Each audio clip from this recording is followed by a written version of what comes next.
আমার আল্লাহ রাব্বুল আলামিন আল্লাহু ওয়ালিউল্লাযীনা আমানু ইখরিজুহুম মিনাল জুলুমাতি ইলান নূর। আল্লাহ রাব্বুল আলামিন বলেন, বান্দারে, এই পৃথিবীর মধ্যে যারা ঈমান আনয়ন করেছো, তোমরা আমি আল্লাহর বন্ধু, আমি আল্লাহর বন্ধু, আমি আল্লাহর বন্ধু। আর আমি আল্লাহর বন্ধুগুলোকে আল্লাহ ডাক দিয়ে বলেন, না রে বান্দা না, আমি আল্লাহ তোমাকে মহব্বত করি, মহব্বত করি। আমি আল্লাহ জাহান্নাম থেকে বাঁচার জন্য বলি, আমানু দুখুলু ফিস সিলমি কাফা। ও বান্দা, আমি আল্লাহ দেওয়া ইসলামের মধ্যে তোমরা প্রবেশ করো, পুরাপুরি ভাবে প্রবেশ করো। এটাতে যদি তুমি প্রবেশ করতে পারো, ওয়ায়াগফির লাকুম যুনুবাকুম ওয়াল্লাহু গফুরুর রহিম। আল্লাহ রাব্বুল আলামিন বলেন, বান্দারে, এত মহব্বত করে আমি আল্লাহ তোমাকে জান্নাত দিব। এই জন্য বলে দিলাম, বান্দা সাবধান, খবরদার খবরদার তুমি শয়তানের অনুসরণ করবে না। শয়তানের যদি তুমি অনুসরণ করো, শয়তান তোমাদেরকে জাহান্নামে নিয়ে চলে যাবে রে বান্দা। না রে বান্দা না, তোমরা আমি আল্লাহর ইসলামের মধ্যে যদি প্রবেশ করো, তাহলে আমি আল্লাহ রাব্বুল আলামিন তোমাকে জান্নাত দান করে দেই। জোরে বলেন মারহাবা, লিল্লাহি তাকবীর। তাহলে আল্লাহ আমাদেরকে মহব্বত করেন, ভালোবাসেন। এই জন্য আল্লাহ বারবার ইয়া আইয়ুহাল্লাযীনা আমানু, ইয়া আইয়ুহাল্লাযীনা আমানু আমিনু বিল্লাহি ওয়া রাসূলু।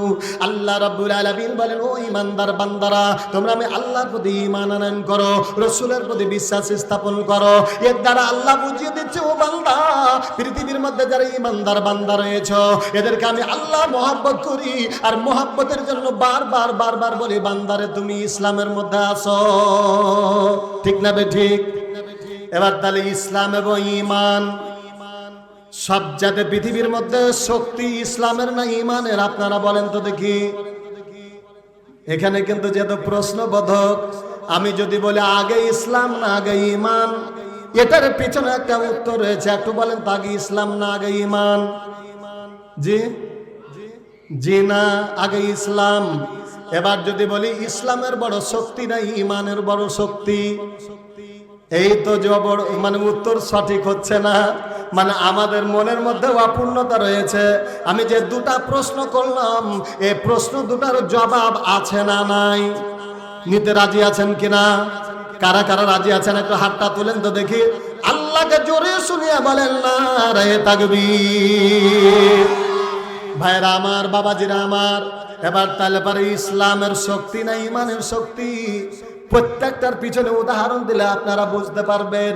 আল্লাহ রাব্বুল আলামিনের জগতে, এই জমিনে আজকে ওখানে দেখেন একজন আলেমকে বেইজ্জত করছে, এই জায়গাতে দেখেন একজন আলেমকে বেইজ্জত করছে।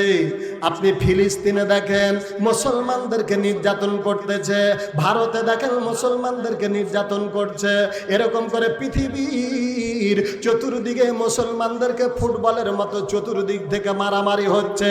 এবার যদি ওকে জিজ্ঞাসা করে, কি ব্যাপার, কেন তোমাদের উপরে এত নির্যাতন চলছে? এবার বলে, ওরে ভাইয়া রে, আমাদের সব আছে কিন্তু আমাদের ঈমান নাই। ঈমান থাকলে পারে একটা মুসলমানকে যদি লাড়তো, আর একটা মুসলমান দাসের চাকের মতো লাড় দিত। পৃথিবীর বুকে যদি কোনো ব্যক্তি একটা দাসের চাকা হা দেয়, বলেন তো তাকে ভালো করে পাঠাবে না চুমা খাবে? কি করবে? আর বিশু মারে দেবে? কি মারবে? এমন করে হুল ফুটাবে, আর 14 বাপ পর্যন্ত চিৎকার করতে করতে পালাবে। ঠিক না? আল্লাহ রাব্বুল আলামিনের জমিনে যদি ঈমান আলা হতাম, যদি আমরা প্রকৃত ঈমান আলা হতাম, একজন মুসলমানকে যেমনি লাড়বে, আর একজন মুসলমান দাসের চাকের মতো যদি লেগে যায়, একবার লড়ার পরে আর বাপের কালে মুসলমানদের উপরে নির্যাতন হবে না। ঠিক কিনা? তাহলে সবচেয়ে বড়টার নাম হলো ঈমান। তাই আল্লাহ বলেন, ইয়া আইয়ুহাল্লাযীনা আমানু দুখুলু ফিস সিলমি কাফা। কাফা। ও বান্দা, ওরে ইমানদার বান্দা, তোমরা যারা রয়েছো একবারে সুন্দরভাবে পুরাপুরি ভাবে তোমরা আমি আল্লাহ রাব্বুল আলামিনের ইসলামের মধ্যে প্রবেশ করো। আচ্ছা, এবার বলেন তো ইসলামটা কার? তাহলে ইসলামের মধ্যে প্রবেশ করতে আপনারা রাজি আছেন কিনা? আল্লাহ রাব্বুল আলামিনের জমিনে ইসলামটা দুনিয়ার কোনো মানুষের নয়, কারণ ইসলাম মানে হলো শান্তি। আর ইসলামের জন্য যদি যুগে যুগে কালে কালে কালে বিশ্ব নবীর সাহাবীরা কেমন করে ইসলামকে ভালোবেসেছে, এই ইসলামকে ভালোবাসতে গেলে আগে কি করতে হয়েছে? আল্লাহ রাব্বুল আলামিনের জমিনে ইসলামের মধ্যে পুরাপুরি ভাবে প্রবেশ করতে গেলে তাদেরকে কি করা লেগেছে? জীবন দেওয়া লেগেছে, সবগুলো দেওয়া লেগেছে। কেমন ভাবে জীবন দেওয়া লেগেছে দেখেন। আজকে আমাদের যে ব্যবস্থা হয়ে গেছে, পৃথিবীর বুকে যেদিন আমার আল্লাহ রাব্বুল আলামিন ইসলামের দাওয়াত দিয়েছে, আল্লাহ বলেন ওয়াদাইয়াল ইলাল্লাহি বিজিনিহি ওয়া সিরাজাম মুনীরা। আল্লাহ রাব্বুল আলামিনের জমিনে আল্লাহর দ্বীনের দাওয়াত দিয়েছেন বিশ্ব নবী জনাবে মুহাম্মদুর রাসূলুল্লাহ সাল্লাল্লাহু আলাইহি ওয়াসাল্লাম। যখন দুনিয়ার জমিনে যখন দাওয়াত দিতে লেগেছেন, এই দাওয়াত দিতে গেলে পারে একটা শক্তি বিশ্ব নবীর বিরোধিতা করে পাহাড়ের মতো নবীর বিরোধিতা করেছে, ঠিক না? কিন্তু ঠিক করে পাহাড়ের মতো শক্তভাবে বিরোধিতা করেও তারা লাভ করতে পারে নাই, তারা জিততে পারে নাই। কারণ আল্লাহ রাব্বুল আলামিনের যেটা দল সেটা হলো ইসলাম। জোরে বলেন, কার দল? এবার দেখেন আল্লাহ রাব্বুল আলামিনের জমিনে আল্লাহর দ্বীন কায়েমের জন্য, ইসলাম কায়েমের জন্য সবচেয়ে যেটা শক্তির দরকার, ওটার নামটা কি ভুলে গেলেন? ঈমান। এরা ভয় করে কাকে? একমাত্র কাকে ভয় করে? আল্লাহ রাব্বুল আলামিনের জমিনে আল্লাহকে ছাড়া মুসলমানেরা, ঈমানদাররা কাউকে ভয় করে না। কেবল তাদের ঈমান আল্লাহ রাব্বুল আলামিনের নবী বিশ্ব নবী জনাবে মুহাম্মদুর রাসূলুল্লাহ সাল্লাল্লাহু আলাইহি সাল্লামকে কেমন করে রাসূলের সাহাবীরা কেমন করে সাহায্য করেছেন, আপনাদের দুটা মাত্র উদাহরণ দিব। আল্লাহ রাব্বুল আলামিনের জমিনে আজকে দেখেন বিশ্ব নবী যখন মক্কা থেকে মদিনা চলে গেলেন, উহুদের ময়দানে যুদ্ধের ময়দানে উহুদের ময়দানে যুদ্ধের ডাক দেওয়া হলো। আল্লাহ রাব্বুল আলামিনের নবীর সাহাবীরা বিশ্ব নবীর সঙ্গে যুদ্ধের ময়দানে যাওয়ার জন্য তৈরি হয়ে গেল। শুধু এটা নয়, যুদ্ধের ময়দানে যাওয়ার জন্য তৈরি হয়ে গেছে। আল্লাহ রাব্বুল আলামিনের নবীকে একজন মহিলা, একজন মেয়ে মানুষ আল্লাহর নবীকে ডাক দিয়ে বলেন, ওগো নবীজি, আমি শুনেছি মক্কা থেকে আপনি এসেছেন, মক্কার লোকেরা আপনাকে তাড়িয়ে দিল। মক্কা আবার যখন বদরের যুদ্ধে আপনি বিজয় লাভ করলেন, ইহুদি নাসারারা আবার একত্রিত হয়ে গেল, আপনাকে দুনিয়াতে থাকতে দিবে না। এই জন্য তারা আপনাকে মারার জন্য প্ল্যান পরিকল্পনা তৈরি করেছে। আল্লাহ রাব্বুল আলামিনের নবী বলেন, জি কি ব্যাপার? বলছো গো দয়াল নবী, আপনাকে দুনিয়া থেকে বিদায় করে দেওয়া মানে আল্লাহর দ্বীনকে বিদায় করে দেওয়া। নবীজি গো, আমার বুকের মধ্যে মাত্র 1 বছরের একটা সন্তান রয়েছে গো নবীজি। আপনি যুদ্ধের ময়দানে যাবেন, আবার নিজের কলিজার টুকরাটাকে আমি দান করে দিলাম। আল্লাহর নবী বলল, গো মা, এত মাসুম বাচ্চা, দুধের বাচ্চা দিয়ে আমার কি হবে গো মা? আল্লাহ রাব্বুল আলামিনের নবীকে বলেন, ও গো নবীজি, আমি বুঝতে পেরেছি কাফেররা আপনাকে মারার জন্য ষড়যন্ত্র করেছে। আমি এটাও জানি আমার এই দুধের বাচ্চা দিয়ে কোনো উপকার হবে না গো নবীজি।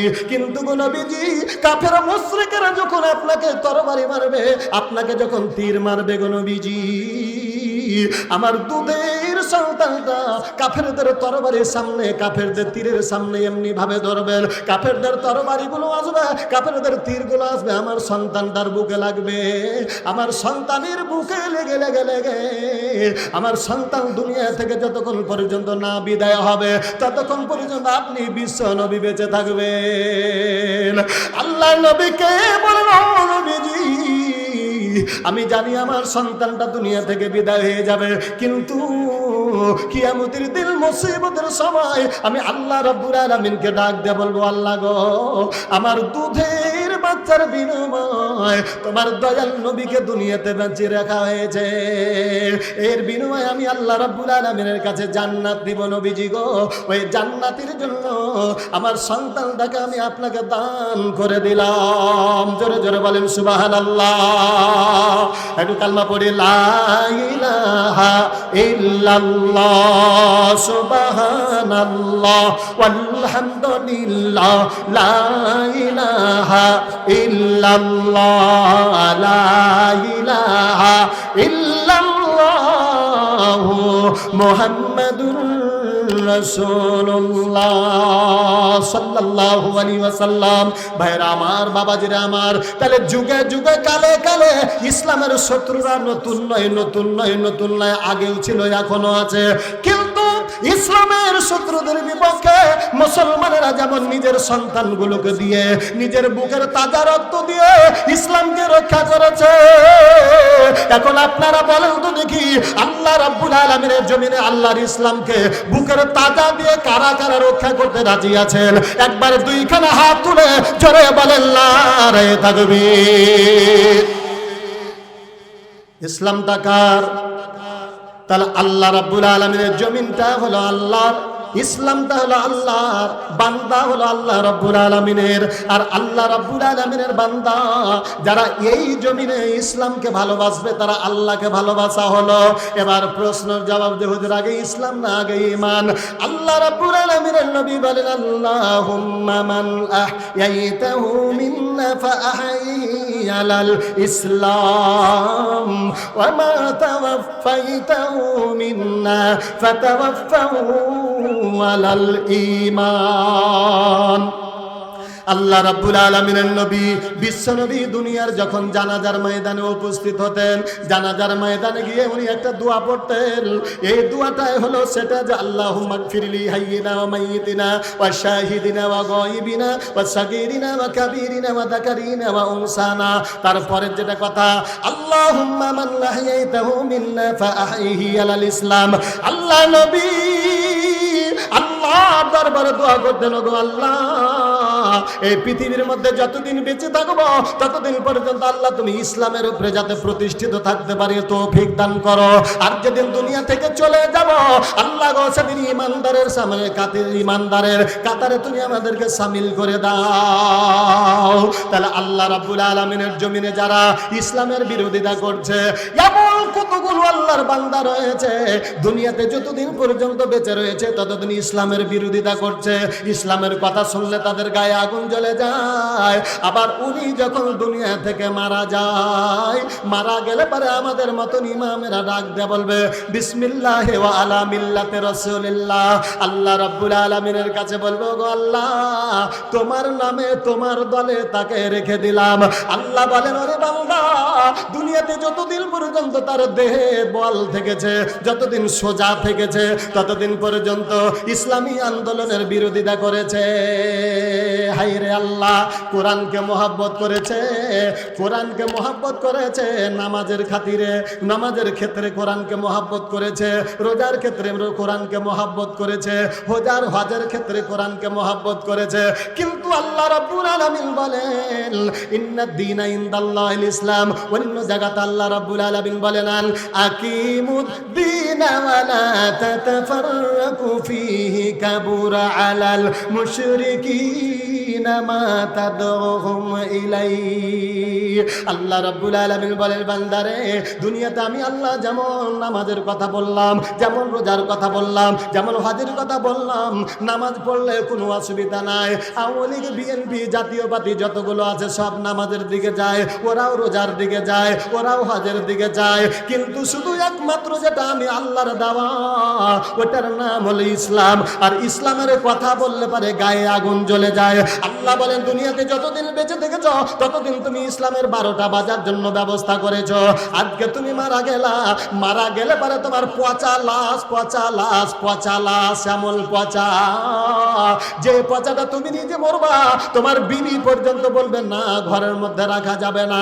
2 দিন বিশেষ করে আমি কতগুলো জিনিস আমাদের বর্তমান একবারে প্র্যাকটিক্যাল কথা বলছি। যে জায়গাটাতে যে লোকটার নিজের সন্তান পর্যন্ত ছুঁইতে পারে না, এমনকি মরা লাশ, আল্লাহ নবী বলে দিয়েছেন একজন মানুষ যখন মারা যায়, মারা যাওয়ার পরে তার দেহের মধ্যে এমন একটা জন্তু থাকে, এমন একটা জীব থাকে, যেমনি জীবন চলে গেল ওই জীবটা তার ভিতর থেকে চলে যাবে। আর যেমনি চলে যাবে, সেকেন্ডের পর, মিনিটের পর, ঘন্টার পর দেখবেন তার গা দিয়ে একটা দুর্গন্ধ শুরু হয়ে যাবে।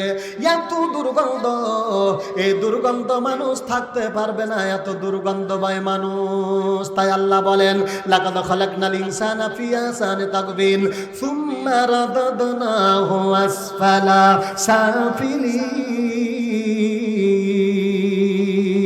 আল্লাহ বলেন, বান্দারে আমি আল্লাহ এত সুন্দর করে বানালাম, সবচেয়ে সুন্দর করে আমি আল্লাহ মানুষকে সৃষ্টি করলাম।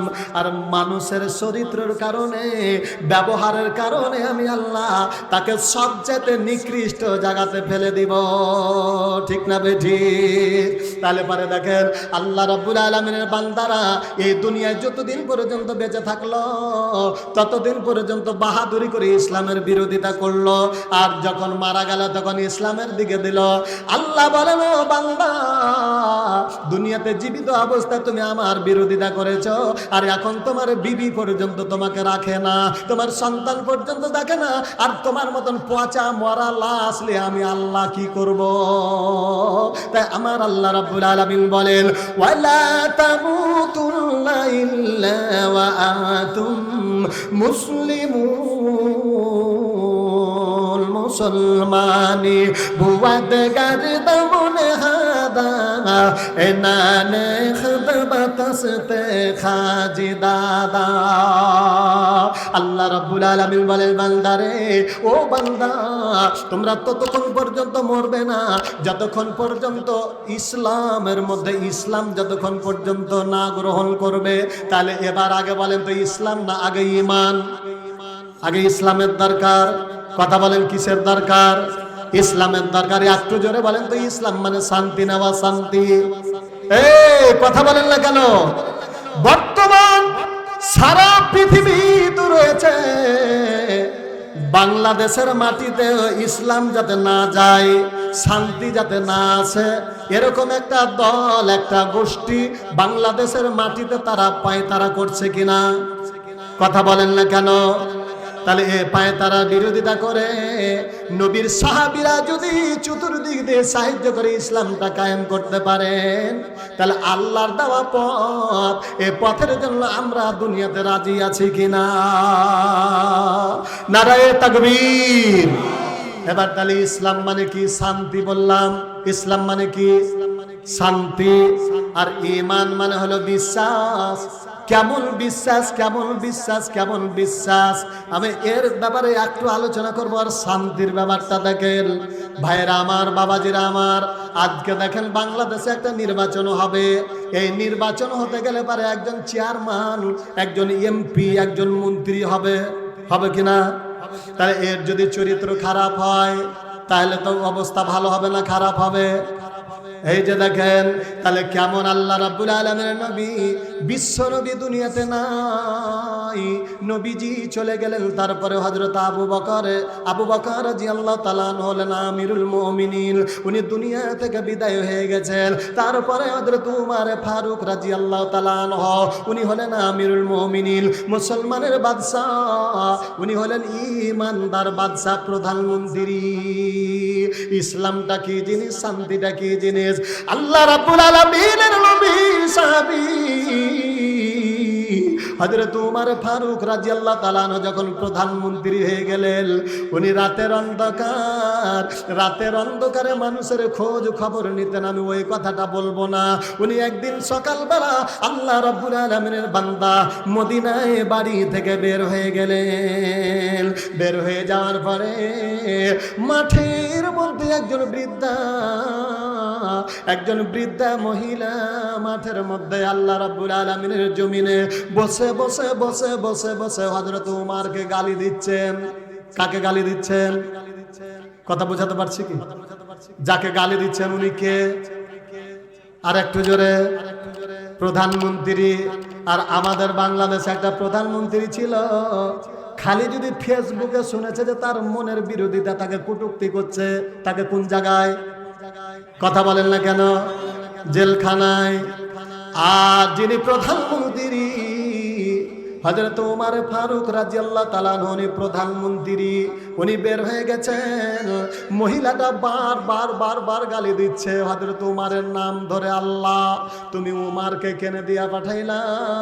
উমারের মতন লোক দুনিয়াতে নাই, ও মানুষকে ধরে ধরে খালি কাটতে পারে, জবাই করতে পারে। আল্লাহ গো, কোনোদিন যেন উমার আমার সঙ্গে দেখা না হয়।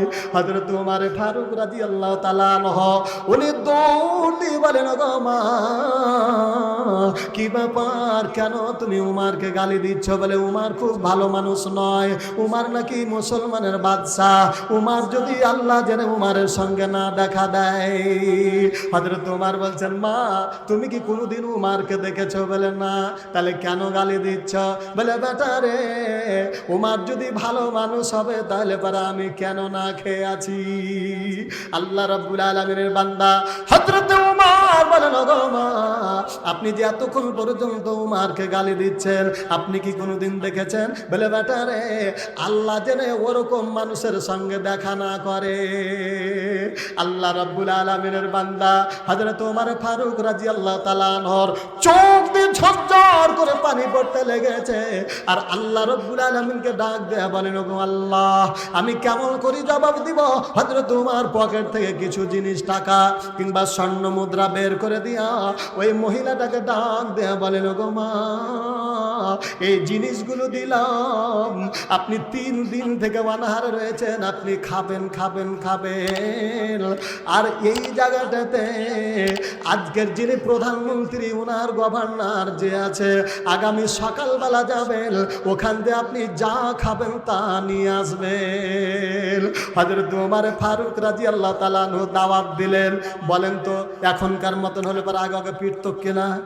যে তুই গাল দিছিস, কত বড় তোর ক্ষমতা। হযরত ওমর যেমনি দাওয়াত দিলেন, মেয়েটা টাকা পাওয়ার পরে উনি আল্লাহ দরবারে হাত তুলে বলেন, ওগো আল্লাহ, এই লোকটার মতন লোকটা যদি উমার হতো, এ দেশের প্রধানমন্ত্রী যদি এর মতন হতো, মানে উমার যদি এ লোকটার মতো হতো, তাহলে পারে আমার জীবনটা খুলে যেত। দুয়াও কেমন ভাবে কবুল হচ্ছে। পরের দিন সকালবেলা চলে গেলে, বেলার পরে হযরত ওমর ফারুকের সঙ্গে যেহেতু দেখা হয়ে গেছে, হযরত ওমরকে বলেন, ও বাবা, এই জায়গাটাতে যা আপনি ডেকেছেন যে সংসদের মধ্যে প্রধানমন্ত্রীর সঙ্গে দেখা করব, গভর্নরের সঙ্গে দেখা করব, বাবা কতক্ষণ লাগবে তুমি বলে দাও, কখন আসবে কখন আসবে? ওমা ডাক দেয়া বলেন, গো মা, আল্লাহ রাব্বুল আলামিনের কসম করে বলি, যেই লোকটাকে আপনি গালি দিচ্ছেন, ওই লোকটা অন্য কেউ নয়, ওই লোকটা আমি উমার। বিশ্বনবীর সাহাবী হযরত ওমরের পা ধরে ওই মহিলাটা আল্লাহ রাব্বুল আলামিনকে বলেন, ওগো আল্লাহ, আমার বড় ভুল হয়ে গেছে, মুসলমানের বাদশাগুলো এরকম হওয়ার দরকার গো আল্লাহ। তাহলে আল্লাহ রাব্বুল আলামিনের জমিনে যদি ওরকম ইসলামী শাসক হয়ে যায়, তাহলে শান্তি হবে না অশান্তি হবে? কথা বলেন না কেন? এবার আমি আপনাদের কাছে একটা জিনিস চাই, বর্তমান যদি ইসলামী শাসনের দরকার হয়, তাহলে পারে তোর দরকার হলে ভোটের দরকার। তাহলে একটা করে ভোট দিয়ে আল্লাহ রাব্বুল আলামিনের জমিনে আল্লাহর দ্বীন কায়েম করার মতো ইসলামী দলের নেতারাকে নির্বাচিত করতে কারা কারা রাজি আছেন? একটু হাতটা তুলে বাঘের মতো জোরে বলবেন নারে তাকবীর। ভাইরা আমার, বাবাজিরা আমার, আমি যে আজকের আয়াতটা তেলাওয়াত করেছি, ইয়া আইয়ুহাল্লাযীনা আমানু দুখুলু ফিস সিলমি কাফা ওয়া লা তাত্তাবিউ খুতুতিশ শাইতান ইন্নাহু ইন্নাহু লাকুম আদুউম মুবিন। আল্লাহ রাব্বুল আলামিন বলেন, ও ইমানদার বান্দা, তোমরা আমি আল্লাহ রাব্বুল আলামিনের ইসলামের মধ্যে তোমরা পুরাপুরি ভাবে প্রবেশ করো। ইসলাম মানে কি? আর একটু জোরে বলেন, এই জোরে বলেন না কেন? ইসলাম মানে কি? শান্তি। এই শান্তি আল্লাহ রাব্বুল আলামিনের জমিনে কেমন করে আমাদেরকে শান্তিটা নিতে গেলে পারে? ভাইরা আমার, বাবাজিরা আমার, তাহলে আমার আল্লাহ রাব্বুল আলামিন ঈমানওয়ালারাকে ডাক দিয়ে ইসলামের মধ্যে প্রবেশ করতে বলেছেন। এটার ব্যাখ্যাটা আমি আপনাদেরকে আগেই বলে দিয়েছি। তাহলে এখান থেকে বোঝা যায় আল্লাহ কত মহব্বত করেছেন, কত ভালোবেসে ভালোবেসে ভালোবেসে আল্লাহ ঈমানদারদেরকে ইসলামের মধ্যে প্রবেশ করতে বলেছেন। কিন্তু আমরা কতটা উল্টা হয়ে গেছি। ইসলামের কোন কোন জিনিসগুলো আমরা পালন করি, যে জিনিসগুলো পালন করলে আমাদেরকে দুনিয়াতে পিটন খেতে হবে না। আমাদের দুনিয়াতে দেখেন অনেকগুলো আল্লাহ রাব্বুল আলামিনের বান্দা আছে যারা মসজিদে খুতবা দিতে গেলে পারে তাদের চাকরিটা ছুটে যাবে, এই জন্য আসল কথা বলবে না। মসজিদের ইমামতি করতে গেলে পারে আসল কথা বলে পারে মসজিদের ইমামের ইমামতি ছুটে যাবে। শুধু এটা নয়, আপনি বাজারে দেখবেন, ঘাটে দেখবেন এক শ্রেণীর লোক রয়েছে, এক শ্রেণীর আলেম রয়েছে। যেমন বাংলাদেশের অবস্থা দেখেন কি অবস্থা। এই যে 2 থেকে 3 দিন আগে আমার মতো একজন বক্তা বাংলাদেশের কবিন বিন সামাদ, উনি মাহফিলে উঠলেন। মাহফিলে ওঠার পরে একটা কথা উনি কিছুই বলেন না। বাংলাদেশের একজন নেতা খালি বলছে, হুজুরে প্রশ্নটা, ওনার প্রশ্ন জবাবটা নেওয়ার আগে এমন করে তাকে গালি গালাজ শুরু করে দিল। এরকম বাংলাদেশের নেতা আছে না নাই? আর ওই নেতার পক্ষে কিছু টুপিওয়ালা, কিছু দাড়িওয়ালা, কিছু পাঞ্জাবিওয়ালা, কিছু আলেম ওলামা রয়েছে। ওই আলেমগুলো ওই লোকটার পক্ষে, আর এ মাওলানা সাহেবের বিপক্ষে আবার তারা মানববন্ধন করেছে। ঠিক না বে ঠিক? তাহলে পরে আলেম শুধু আলেম হলে হয় না, বলে কতগুলো আলেম আছে, আর কতগুলো আলেম আছে। যদি যান ভাই তাওর কাছে, বলে 500 টাকা নিব আগে, তবে হব আগোয়ান, বল দেখি তুই কেমন মুসলমান। এরকম কতগুলো আলেম রয়েছে। শুধু আলেম হলে চলবে না, আলেম হতে গেলে পারে তার সঙ্গে এলেম এবং ঈমান দুটাকে মিল করা লাগবে। আল্লাহ রাব্বুল আলামিনের জমিনে অনেকগুলো আলেম ছিলেন। আল্লাহ রাব্বুল আলামিনের নবীর আমলে আলেম ছিলেন। যেমন একটা সবচেয়ে বড় আলেম ছিল, ওই আলেমটার নাম কি ছিল বলেন তো দেখি? আবু জাহেল। কি নাম ছিল? আবু জাহেল। তারপর আর একজন ছিলেন, শুধু আলেম নয়, উনি কিন্তু মসজিদের নববীতে বিশ্বনবীর পার্শ্বে বিশ্বনবীর পিছা করে দাঁড়িয়ে দাঁড়িয়ে নামাজ পড়তেন। ওর নাম হলো আব্দুল্লাহ ইবনে উবাই।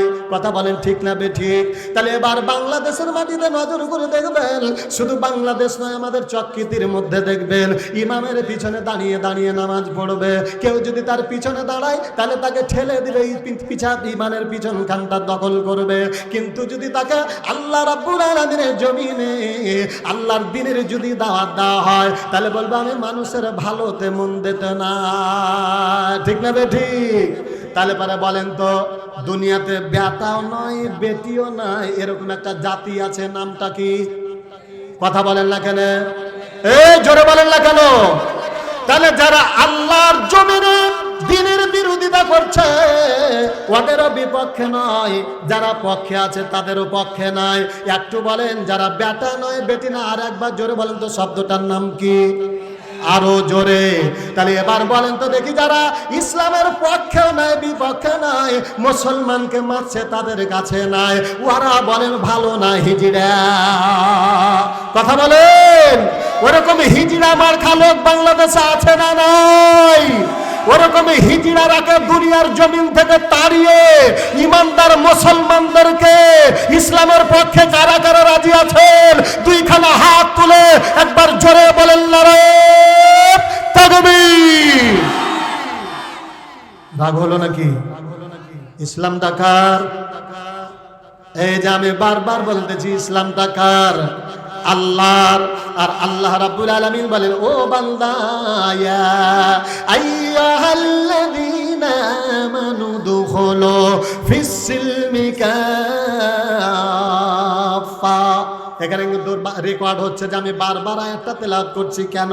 কারণ আমার আজকের বিষয়টা হলো তোমরা ইসলামের মধ্যে পুরাপুরি ভাবে প্রবেশ করবে। এবার দেখেন ইসলামের মধ্যে পুরাপুরি ভাবে কতটুকু আমরা প্রবেশ করতেছি। ভাইরা আমার, বাবাজিরা আমার, এটা কঠিন জিনিস, কঠিন জিনিস, কঠিন জিনিস, কঠিন জিনিস। এটার মধ্যে কিছু জিনিস রয়েছে এটার বেলা খুব আমাদের পাড়াপাড়ি। যেমন আল্লাহ রাব্বুল আলামিনের নবী বলেন যে যতগুলো খাবার খাবে, খাবার পরে একটু মিষ্টি খাবার খাবে, এটা সুন্নাত।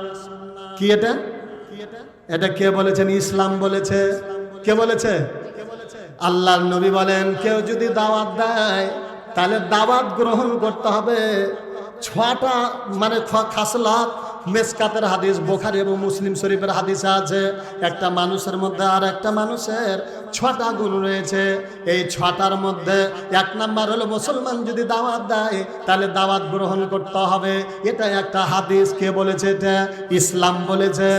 কিন্তু এটার বেলা খুব জোরাল। কিন্তু আল্লাহ রাব্বুল আলামিনের নবী বলে দিয়েছেন, আল্লাহ রাব্বুল আলামিন বলে দিয়েছেন ওয়াকাতিলুহুম হাত্তা লা তাকুনা ফিতনাতুন ওয়া ইয়াকুনুদ-দীনু কুল্লুহু লিল্লাহ।